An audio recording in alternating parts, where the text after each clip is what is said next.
Jadi tema kita sekarang ini, Tuhan ingin menyembuhkan emosi kita. Perlu nggak emosi disembuhkan? Kenapa emosi perlu disembuhkan? Supaya jangan sakit. Oke, apalagi ya. Supaya jangan marah-marah, betul. Apalagi yang belakang sana. Kenapa emosi perlu disembuhkan? Ayo, belakang. Kenapa? Supaya apa? Tidak darah tinggi. Wah, betul, supaya tidak darah tinggi katanya. Keren. Oke. Karena begini, emosi kita perlu disembuhkan supaya kita nggak jadi pembunuh manusia. Kok diam saja? Betul tidak? Ya. Nah, emosi kita itu sangat penting sebab dia mendorong kita untuk melakukan apa saja.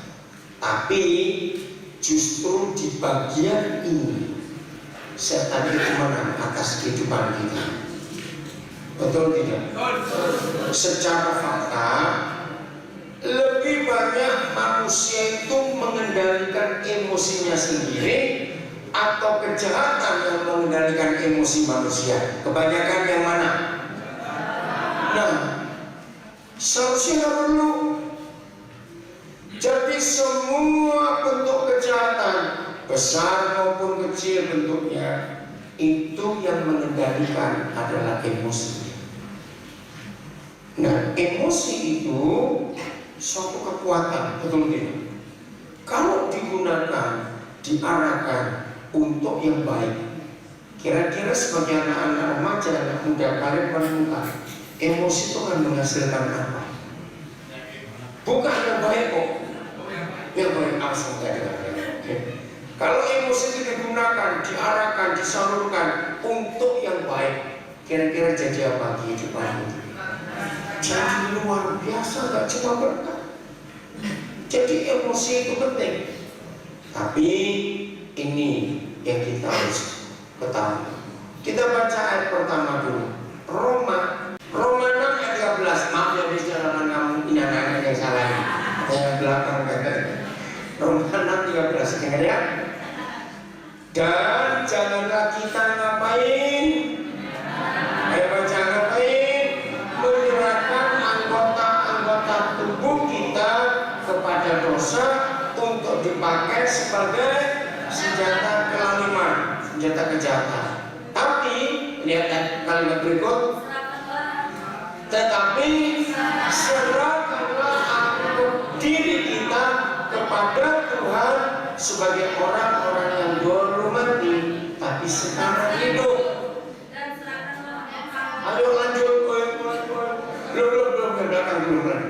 Dan serahkanlah anggota-anggota tubuh kita kepada Tuhan untuk menjadi senjata-senjata. Nah, ayat ini bicara tentang emosi kita. Hanya ada dua kekuatan di seluruh kehidupan dan dunia ini. Saya ulangi, hanya ada dua kekuatan di seluruh dunia ini dan seluruh hidup ini. Apa dan apa? Siapa dan siapa? Tuhan dan setan. Nah, sebetulnya kalau cuma milih satu di antara dua, itu susah atau mudah? Jawab cepat. Seharusnya dalam hidup ini kalau cuma milih satu di antara dua, itu mudah atau susah? Mudah atau susah? Kalau berapa? Lo makanya jadi mudah. Siapa yang susah tadi? Kalau kita milih satu di antara 10, itu susah. Ini cuma satu di antara dua, seharusnya mudah. Tapi dalam fakta itu, ayo, susah atau mudah menyerahkan diri kita kepada Tuhan? Susah. Dalam fakta itu, mengapa kita lebih mudah menyerahkan emosi kita kepada setan? Lihat dulu ayat ini, kau simpan ya. Bagikan kepada saudara-saudaramu yang gak ikut. Ada nggak yang di panti nggak ikut teman-temannya? Ada. Kenapa nggak ikut? Siapa yang milih harus kalian? Kenapa itu tidak? Siapa yang milih?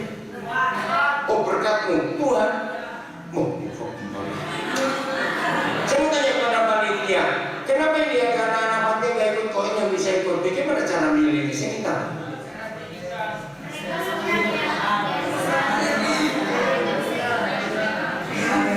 Sini. Saya panggil panitia. Dan aku tahu nggak? Siapa yang tahu? Saya ingin tahu. Kenapa? Hah? Apa? Kenapa? Lihat, ada Hermawan. Mana? Oh, sini Hermawan. Kenapa kamu nggak pilih semua? Awas ya. Ayo kita koyok ke Hermawan. Kenapa nggak dipilih semua? Ingin tahu? Kenapa ini? Coba waktunya setelah kita makan sebabnya. Oke. Tepuk tangan buat Hermawan. Jadi bukan kenapa tidak semua di panti boleh ikut, kenapa hanya ini? Tempatnya terbatas, Pak. Terus milihnya bagaimana? Kenapa yang ini ya, kenapa yang lain tidak? Yang ini bukan saya, Pak. Ya, terus milih.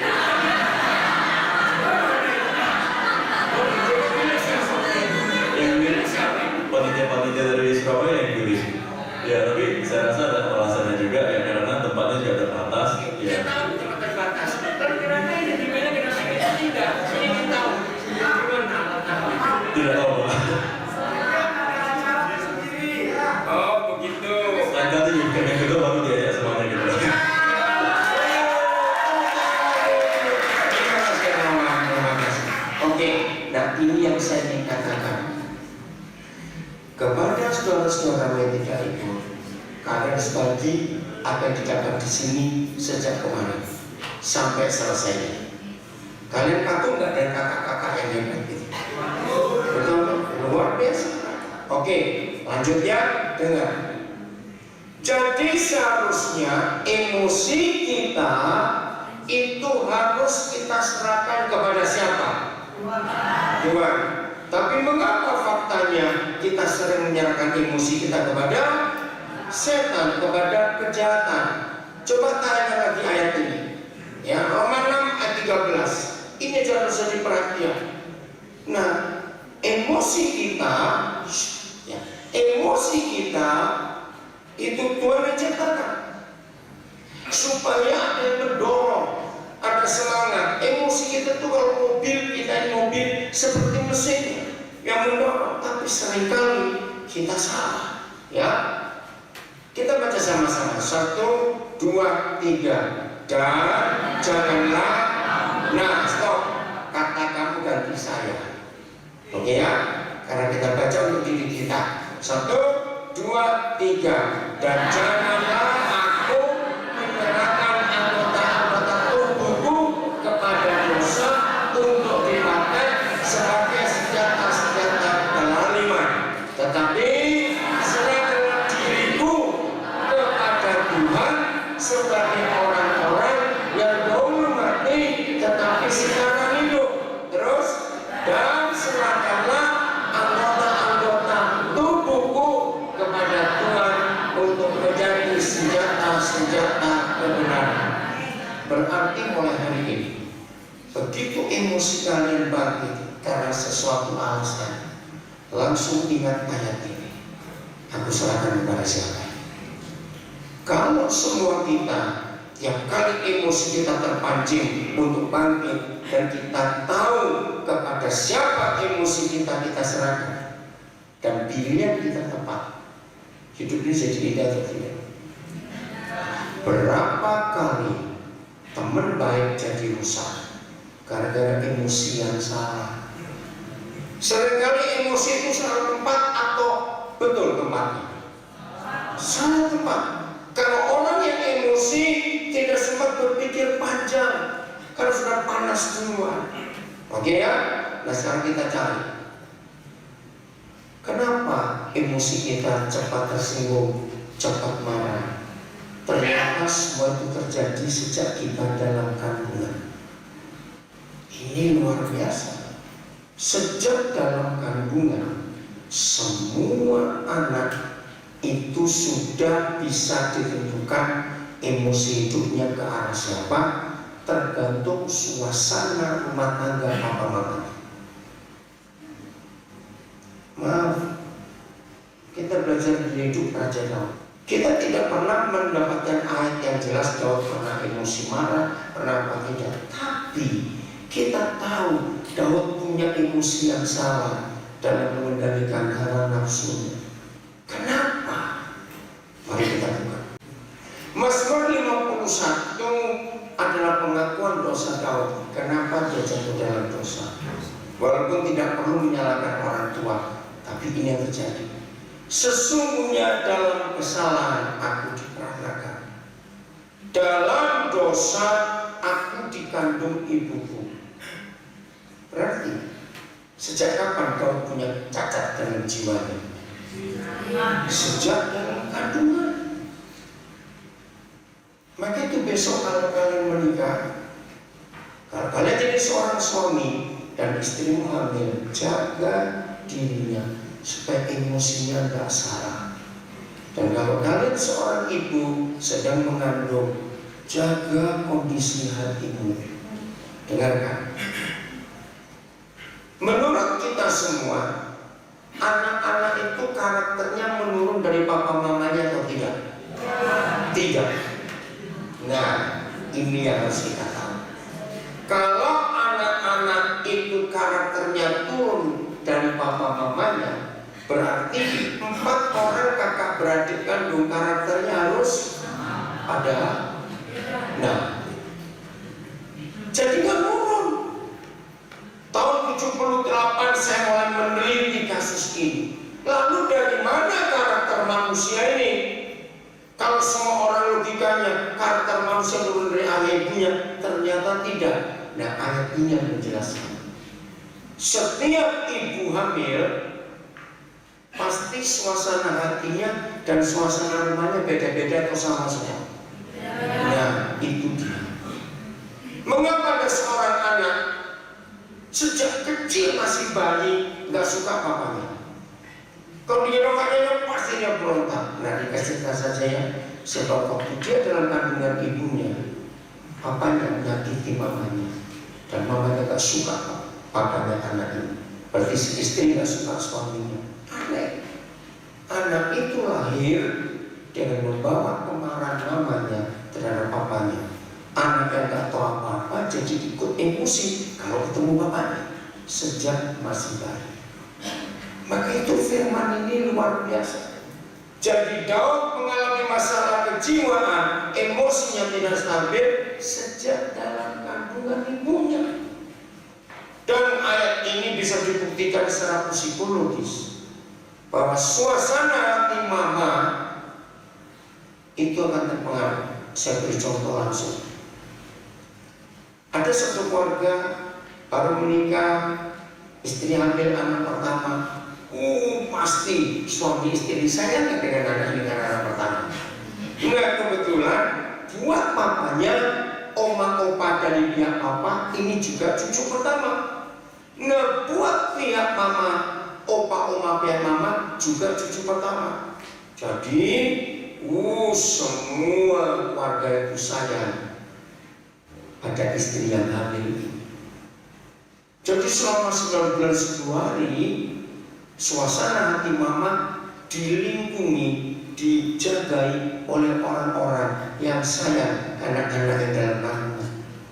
Percayalah, biar saya percepat, kalau ibu ini melahirkan, anak ini sanguin, tahu kata sanguin, rame, ceria, ribut. Kenapa? Karena suasana hati mamanya selama 9 bulan 10 hari dalam kandungan, anak ini merasakan hati mamanya yang senang yang luar biasa. Nah, misalnya setelah anak pertama besar, anak kedua dalam kandungan terjadi masalah. Ya, misalnya suami selingkuh, ekonomi keluarga kacau, tekanan batin si mama ini berat sekali. Nah, anak dari papa yang sama, dari mama yang sama. Anak pertama ceria, dengar ya. Maka anak kedua lahir, ya, dia punya jiwa yang melankolis, suka merenung, suka menyendiri, bawaannya sedih terus. Padahal papa sama mama sama. Ngerti ilustrasi ini? Dan ini kebenaran. Jadi karakter tidak menurun dari papa mama, tapi dari suasana hati yang terjadi di lingkungan seorang ibu ketika dia hamil. Maka itu ditulis jelas. Coba ulangi lagi Mazmur 5-7. Ada masalah dalam hidup dalam kandungan. Sesungguhnya dalam kesalahan aku diperanakan, dalam dosaku dikandung ibuku. Mazmur 27:10. Ini hidup Daud sangat sedih. Ya. Mazmur 27:10. Siapa Daud? Ini dia. Siapa? Baca 1, 2, 3. Sekalipun ayahku dan ibuku. Nah, stop dulu. Berarti Daud itu anak yang disayang atau anak yang ditolak? Ditolak. Kita bersyukur kepada Tuhan. Alkitab itu begitu jujur, sehingga kita bisa belajar. Maka itu Daud punya masalah dalam hidupnya, sebab dari sejak dalam kandungan sampai dia lahir, anak yang ditolak.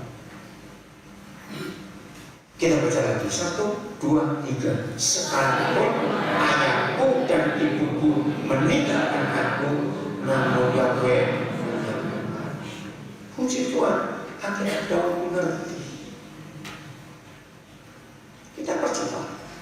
Ternyata bukan cuma papa mamanya gak suka dia, kakak-kakaknya pun gak suka. Daud anak keberapa? Siapa tahu? Terakhir anak ke-8. Kita buka 1 Samuel 16, mulai ayat yang ke-6. Cepat ya. Tinggal setengah jam. Cepat. Tinggal setengah jam. 1 Samuel 16 ayat yang ke-6. Ketika mereka itu masuk, siapa yang masuk? 7 orang kakak-kakaknya Daud. Ya, nanti kalau pulang baca sendiri di kamar masing-masing. Jadi Samuel disuruh papa di surga untuk ke Bethlehem, ke rumah Isai. Tuhan sudah pilih salah satu dari semua anak Isai itu untuk menggantikan Raja Saul. Nah, ketika Samuel sudah sampai ke rumah Isai, dia bilang, panggil anak-anakmu semua. Nah, waktu mereka satu persatu masuk, Samuel lihat anak yang pertama, namanya Eliab. Ini kakak sulungnya Daud. Lalu pikirnya, terus sungguh di hadapan Yahweh sekarang berdiri yang dipilihnya, yang diurapinya. Itu menurut mata Samuel. Lihat ayat berikut, kalimat berikut. Yuk, cepat. Ya. Tetapi berfirman Yahweh kepada Samuel. Lihat ini, apa firmannya? Jangan pandang parasnya atau perawakan yang tinggi, sebab aku telah menolaknya. Kaget Samuel. Terus, bukan yang dilihat manusia, yang dilihat Tuhan. Manusia melihat apa yang di depan mata, tetapi yang melihat hati. Hebat. Ya udah Samuel menolak. Bukan dilihat. Lalu Isai memanggil Abinadab, anak yang kedua, menyuruhnya lewat di depan Samuel. Abinadab pun gagah, keren, wah, kalau sudah serang maco gitu. Tetapi Samuel berkata, orang ini pun tidak dipilih Yahweh. Terus, kemudian Isai menyuruh siapa lewat, anak yang ketiga. Tetapi Samuel berkata, orang ini pun tidak dipilih Yahweh. Terus, demikianlah Isai menyuruh berapa? Ayo, ke-7 anaknya lewat di depan Samuel. Sudah tahu? Terus, tapi Samuel berkata kepada si papa, semua ini tidak dipilih oleh Yahweh. Dengar, kalau kalian ini seorang tiba-tiba ada berita salah satu anakmu akan dipilih jadi presiden Republik Indonesia. Kira-kira perasaanmu bagaimana? Anak mau jadi presiden, ditampilkanlah 7, dan itu semuanya gak dipilih. Nah, kalau apa yang benar masih ada 1, harusnya bagaimana? Dipakai semua dong. Tapi Islam tidak. Terus, oh maaf, Yogi matikan apa yang satu, ya, lupa matikan. Nah, ini ada masalah. Kelihatan betul-betul kalau Daud tidak disukai, bukan cuma oleh ayah ibunya, tetapi oleh ke-7 kakaknya pun dia tidak disukai. Lihat ayat berikut. Lalu Samuel berkata kepada Isai. Siapa pernah belajar bahasa Indonesia, bahasa Inggris pun sama, ada kalimat ambigu. Artinya apa kalimat ambigu? Kalimat yang membingungkan. Nah, Samuel menggunakan kalimat itu. Inikah anakmu semuanya? Mengapa Samuel menggunakan kalimat ambigu ini? Karena dia mikir gini, sudah 7 keluar semua anak laki-lakinya, dan gak ada satupun yang dipilih. Lalu masa Tuhan salah ngomong? Masa kata Bani Israel yang dipilih? Betul? Lalu Samuel sudah mikir, jangan-jangan aku yang salah dengar. Ngerti gak? Sudah 7 anak gak dipilih, si bapak diam saja kalau masih punya 1. Ngerti gak pertanyaan ini? Inikah anakmu semuanya? Dan Samuel juga ragu-ragu. Masa iya? Kalau iya kenapa dia diam? Kalau iya kenapa gak keluar semua? Berkecamuk di pikiran Samuel. Lihat ayat berikut. Jawabnya, nah ini siapa yang jawab? Ayah. Jawabnya enak gak? Tidak baik. Masih tinggal yang bungsu. Tapi,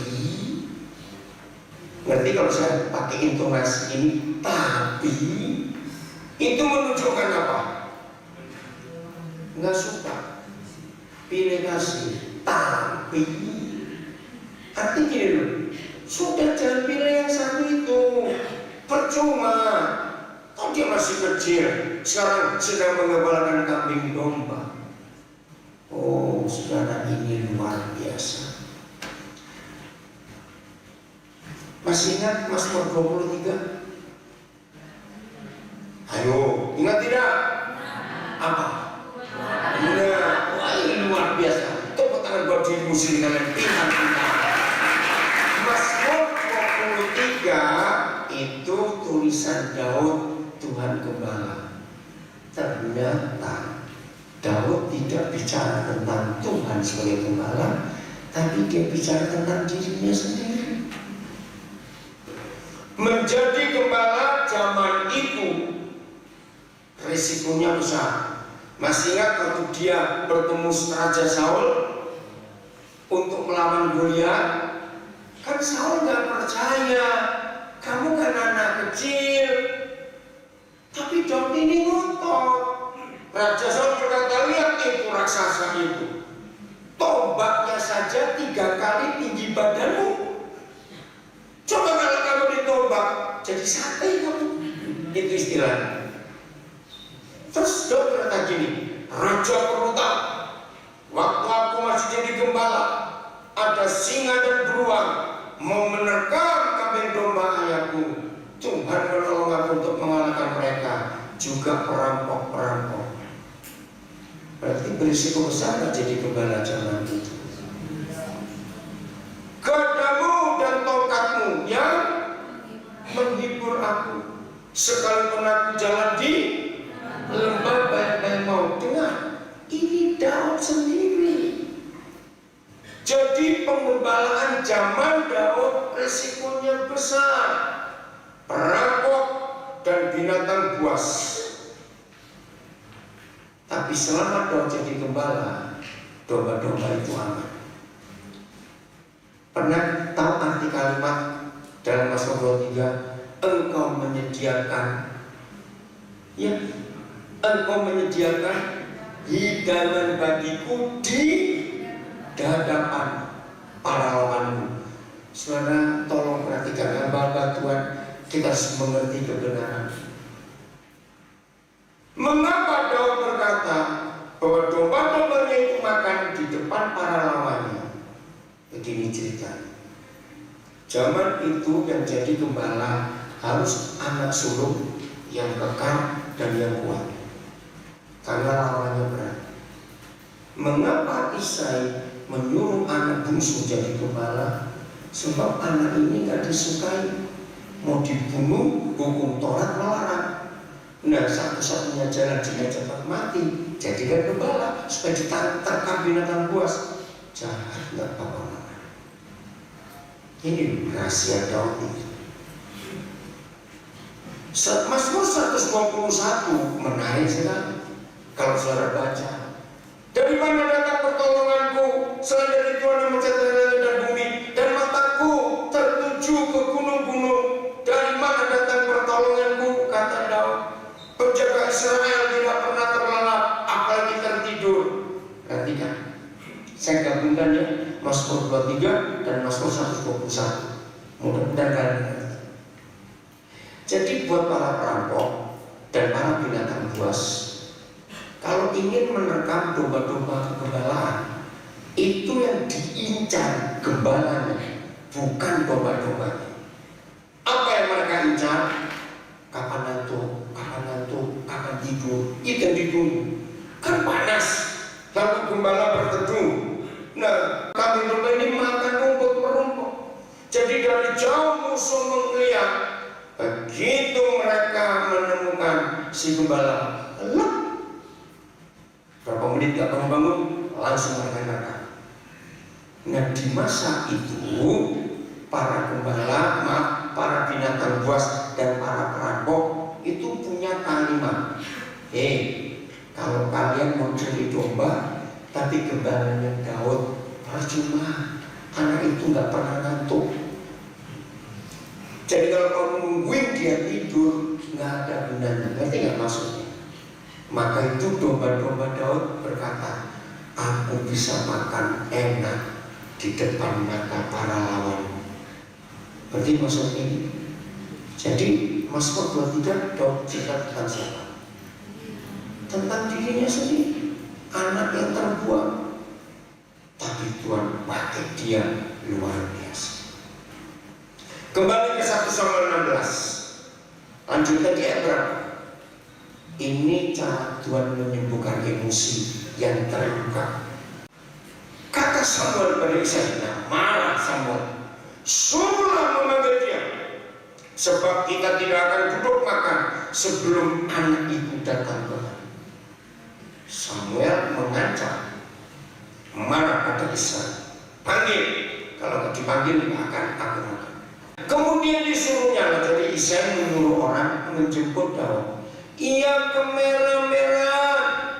Nah, banyak pendeta salah khotbah dengan ayat ini. Dikira Daud itu cantik pakai merah-merah pipi itu. Bukan, ini gosong kena matahari. Berarti nggak artinya? Ya, matanya indah, panasnya elok. Perhatikan. Seharusnya anak yang disakiti emosinya sejak dalam kandungan, anak yang disakiti emosinya setelah dia lahir, setelah dia bertumbuh dewasa, parasnya akan elok atau tidak? Matanya akan indah atau tidak? Tidak. Seharusnya matanya bagaimana? Penuh kemarahan, mata yang penuh kemarahan. Harusnya wajah Daud itu penuh kebencian, sebab ayah, ibunya, kakak-kakaknya membuang dia. Maka itu orang yang suka emosi setelah umurnya 5 tahun ke atas terus, itu karena masa kecilnya. Saya beri contoh lagi ya, maka itu jangan sampai salah. Maafkan saya kalau ada yang mengalami. Dengar ya. Siapa pernah memperhatikan, maaf, anak pertama dari suatu pernikahan yang hamil dulu sebelum menikah? Berarti pertanyaan saya, maaf ini ya, kalian dari panti asuhan mungkin agak sulit, tapi tolong kakak-kakak dari Singapura perhatikan. Saya menemukan fakta ini, termasuk dari Surabaya anggota musik ya. Hampir semua anak pertama dari sebuah keluarga yang belum menikah tapi hamil dulu, anak ini dalam kandungan, emosinya ngeri sekali, kelakuannya kasar, karakternya nah, suatu hari pertama saya jengkel pada anak-anak ini, anak gak kelakuan, anak gak tahu diri. Tapi lama-lama kok banyak saya ketemu di situ, di sana, di sini, keliling kemana-mana. Nah, tiap kali saya ketemu anak-anak seperti itu, yang emosinya gak stabil dan kelakuannya aneh semua, loh, kok pasti anak pertama dari suami istri yang sebelum menikah sudah hamil dulu.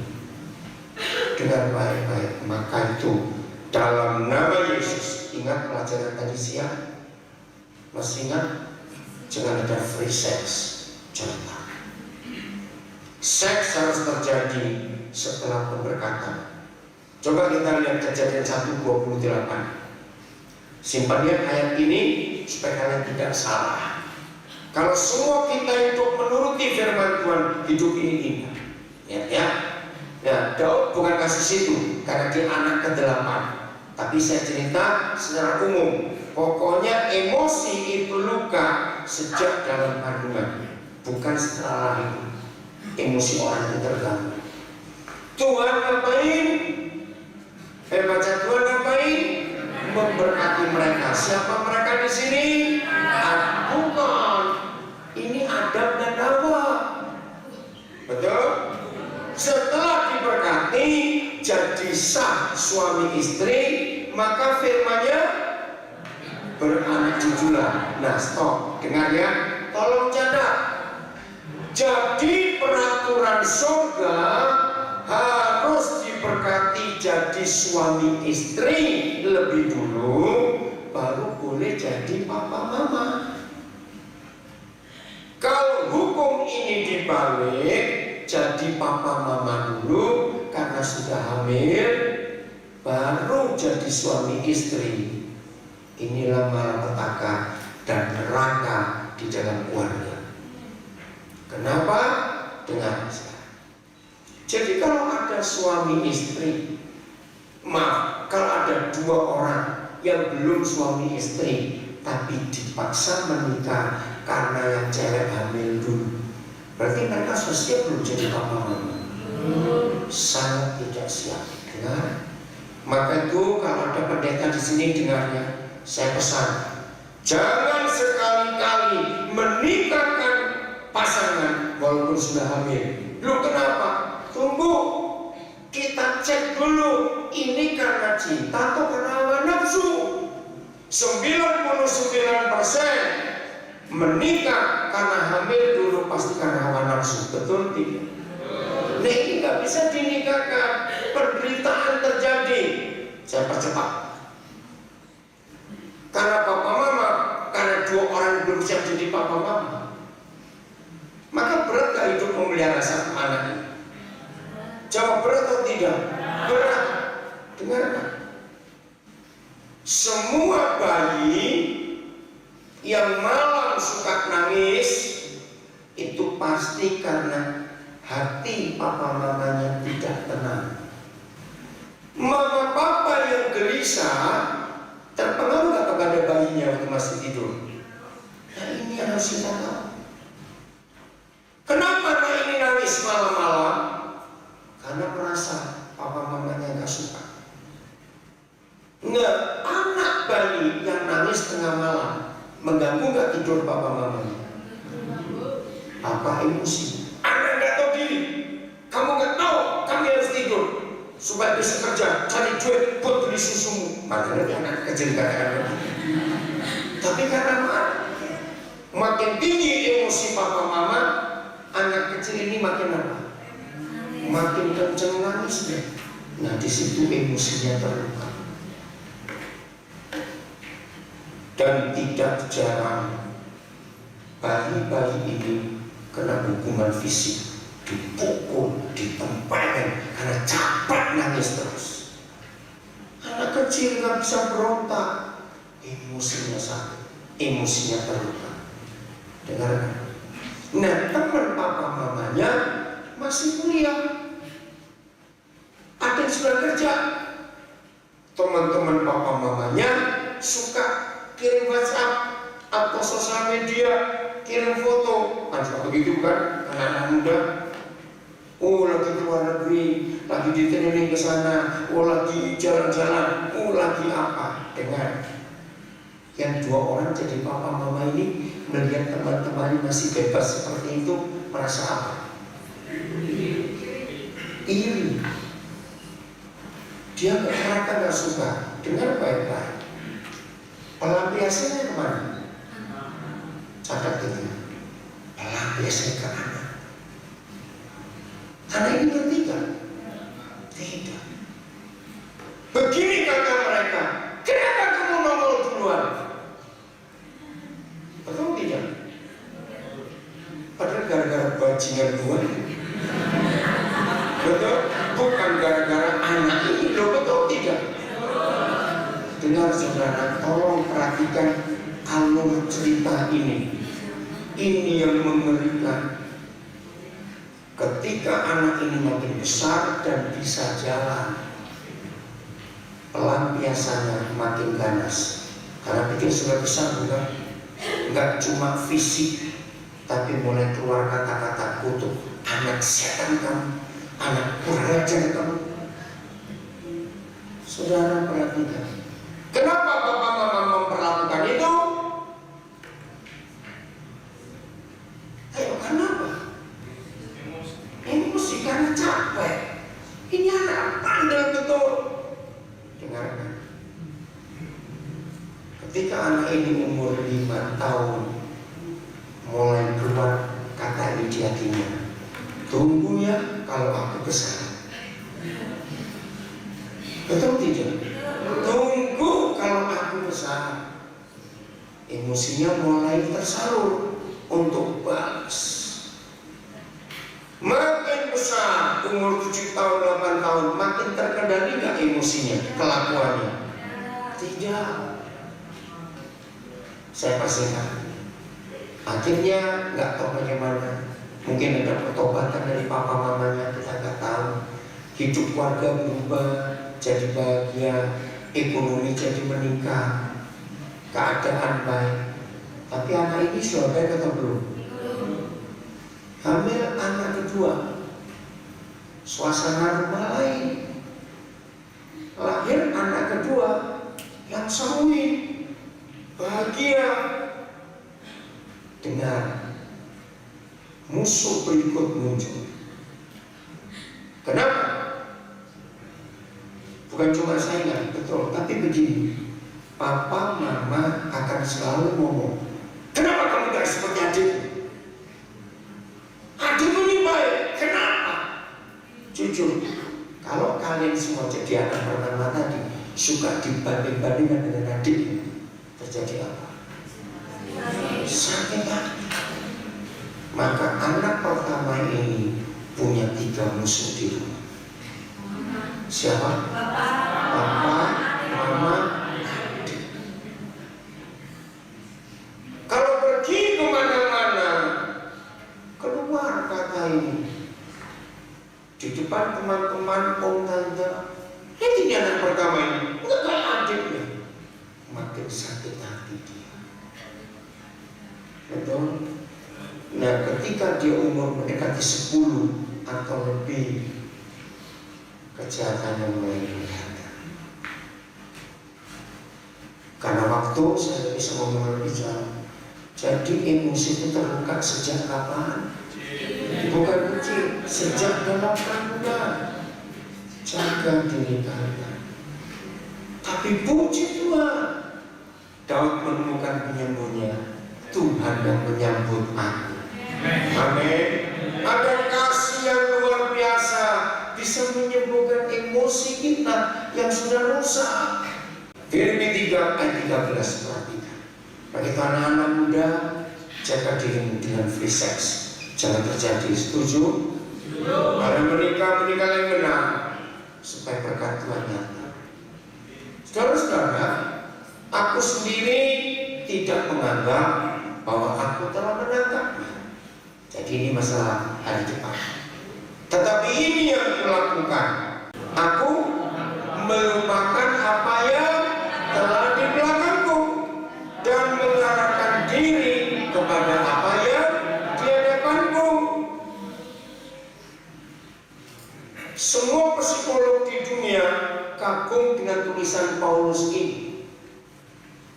Ternyata untuk menyembuhkan emosi yang terluka karena penyebab masa lalu, sederhana, lupakan yang sederhana. Lihat ke depan.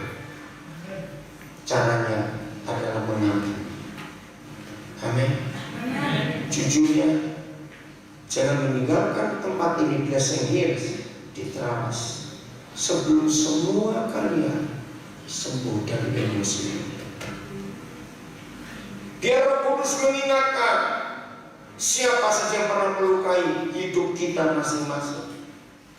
Semua orang pasti pernah terluka di masa lalu, betul? Semua. Bisa dengan guru-guru, dengan tetangga, dengan om tante, dengan kakak, sepupu, banyak lagi penyebabnya.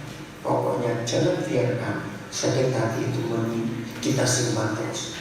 Lupakan yang sudah lewat. Lihat Bapa di surga menyediakan yang baru buat kita semuanya. Ada pengampunan dalam darah Yesus, ada penyucian dosa dari semua kejahatan kita. Sungguh, kalau hari ini semua kita mau disembuhkan emosi kita, luar biasa. Coba kalau ada panitia di sini, mungkin Kak Chandra bisa tahu siapa yang memilih urutan tema-tema ini luar biasa. Ada yang tahu dari panitia? Gembala pastor itu hebat. Lihat urutan luar biasa. Jadi siap dibolehkan Tuhan. Berguna tidak luka hati kita simpan terus? Tidak. Itu malah merusak masa depan. Kemarahan kita tidak menyelesaikan masalah. Katakan amin. Kejengkelan kita tidak menyelesaikan masalah, tapi menunggu Tuhan masalah itu selesai. Ayat terakhir Roma 12. Kalau kita disakiti harus apa? Roma 12. Mulai ayat yang ke 19. Coba lihat. Roma 12 mulai ayat 19. Saudara-saudaraku yang terkasih, ya, ayo janganlah menuntut pembalasan. Stop dulu. Mengapa Bapa di surga minta bukan kita yang menuntut pembalasan? Ketika emosi kita dibangkitkan, ketika kita dibully, direndahkan, difitnah, dituduh, disalahkan, jangan kita sendiri yang menuntut pembalasan, tetapi berilah tempat kepada murka Tuhan. Stop dulu. Apa bedanya marah dengan murka?